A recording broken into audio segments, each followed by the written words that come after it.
ರಾಜ್ಯದಲ್ಲಿ LPG cylinder ಅಭಾವ ದಿನದಿಂದ ದಿನಕ್ಕೆ ಹೆಚ್ಚಾಗ್ತಿದೆ. ಇದರ ಪರಿಣಾಮ ಇದೀಗ ಪ್ರವಾಸೋದ್ಯಮಕ್ಕೂ ತಟ್ಟಿದೆ.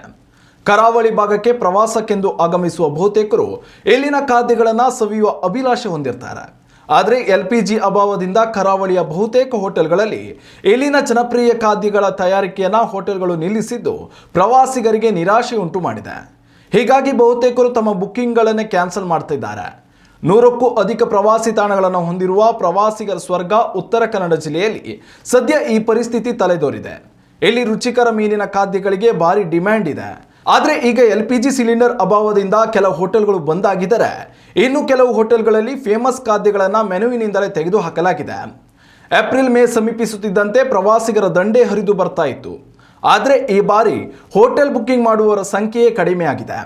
ಕರಾವಳಿಯ ದೇಸಿ ಫುಡ್ ಸವಿಯುವ ಅವಕಾಶವಿಲ್ಲವೆಂದು ಪ್ರವಾಸಿಗರು ಈ ಕಡೆ ಮುಖ ಮಾಡುವುದನ್ನೇ ಕಡಿಮೆ ಮಾಡಿದ್ದಾರೆ ಎಂದು ಹೋಟೆಲ್ ಮಾಲೀಕರು ಅಸಮಾಧಾನ ಹೊರಹಾಕ್ತಿದ್ದಾರೆ.